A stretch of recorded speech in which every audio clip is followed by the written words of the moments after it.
বিভিন্ন চাকরি পরীক্ষায় বিশেষ করে বিসিএস প্রাইমারি নিবন্ধনের যে ক্রয় মূল্য নির্ণয়ের যে অঙ্ক আসে সেরকমই একই নিয়মে দুটি অঙ্ক নিয়ে আসে।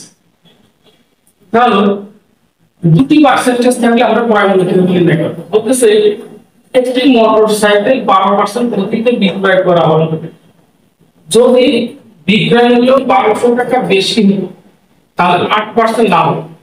মোটর সাইকেলের ক্রয় মূল্য এরকম হলে আমাদের যে টাকা দেওয়া থাকবে 1200 টাকা দিয়ে আছে, এটা আমরা কখন পাবো?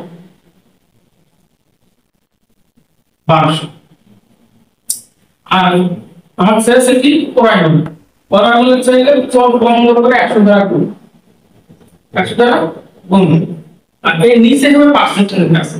এখন একটা লাভ একটা ক্ষতি বা একটা ক্ষতি একটা লাভ ঠিক করে যদি হয় তাহলে এখানে যোগ, তাহলে এই 12% ক্ষতি 8% লাভ, অর্থাৎ এখানে সব ক্ষতি এখানে সব লাভ।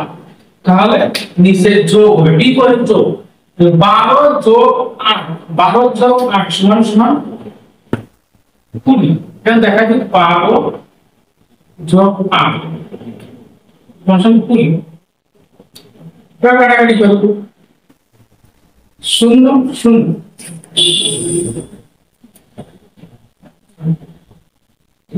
6 3 0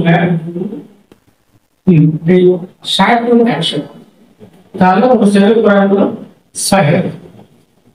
বলতেছে একটি ঘড়ি 10% প্রতিতে বিক্রয় করা হলো, বিক্রয় মূল্য 45 টাকা বেশি হলে 5% লাভ হবে। ঘড়িটির ক্রয় মূল্য আমাদের যে টাকা দেওয়া থাকে যে টাকা দেওয়া হবে এই টাকা আছে কত 45। আমার চান্স ক্রয় মূল্য চাইলে সব বন্ধ করে 100 যখনই ক্রয় মূল্য চাইবে 100 টাকা গুণ আমি যে পার্সেন্ট দিতে আছে এখানে বলেছে 10% ওকে আর 5% লাভ বিপরীত যোগ 10%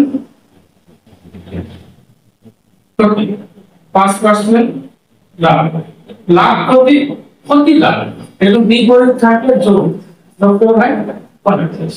10 যোগ 5 সমান 45। তোমাদের 45 টাকা 3, তাহলে 3 গুণ 100 300 টাকা ক্রয় মূল্য 300 টাকা। এরকম অঙ্ক আমি অলরেডি আগে আমার ফেসবুক পেজ প্রদীপ পাঠাই তুমি সাবস্ক্রাইব করতে হবে এবং মেসেঞ্জারে আমার সাথে কথা বলতে প্রয়োজন। দেখার জন্য সবাই